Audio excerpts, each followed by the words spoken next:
Now over to Marcy. She's got part 3 in our series on family feuds. Oh, Seamus, thanks. All week we've been taking a look at family feuds over wills and estates, and today we're shifting focus to the new reality of blended families. With nearly half of all marriages in Canada ending in divorce, second, even third marriages are not uncommon.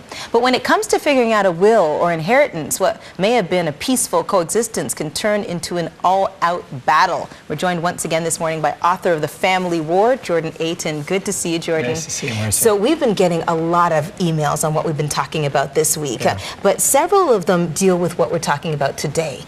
You know, some people saying, listen, one of our parents passed away, mother passes away, or father passes away, there's a remarriage, and then what happens with regards to inheritance? If one is still surviving and the kids are promised something initially, and that changes, they're no longer executors, what happens? And is there legal grounds to challenge a will when things change? Yeah, I mean, there is the potential to challenge that. I mean, there's the classic grounds of did the step-parent have capacity to change the will, mental capacity? Yes. But there's also the argument that maybe your dad and stepmom had an agreement that, look, I'll leave you the money, but you got to promise me that I'm going to, when you die, you're going to leave it to my kids.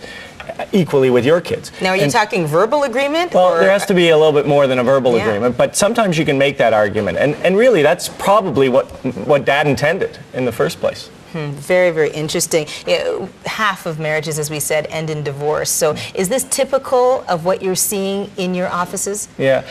You know, second marriages and third marriages, fourth marriages, there's a built-in sort of conflict because the will maker wants to provide for two different groups, right? They want to provide for their new spouse, and they also want to provide for their children from the prior marriage. So there's a built-in conflict, and when you have that, you know, you end up in disputes. You know, and just more on that topic, when you have two sets of children, what if a parent wants to provide more for the younger set? What happens then? Well, that's often the case because you've raised, maybe you've got older children and you've paid for their education, and now you have a younger family and you want to make sure that they get what they're going to need growing up. So there is again that conflict, and what I would recommend for people is that they manage expectations, because expectations are really what drive battles. So if the older kids are expecting to be treated exactly the same as the younger kids in the will, and they're not, when they find out that when Dad dies that they're not treated the same, then you know that's going to raise some issues. So what Dad can do really is manage those expectations. Say, look, I've paid for your education already. I'm going to provide a little bit more for your younger siblings than I will for you in the will. Most interesting advice, and you're going to be back again tomorrow because the emails have been pouring in. So on that note, if you have a question for Jordan, please email us at familyfeuds@ctv.ca. He will answer your questions tomorrow on the show.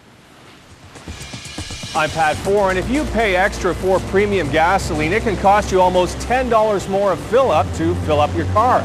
But do you really need to? I'll have my report and separate fact from fiction coming up.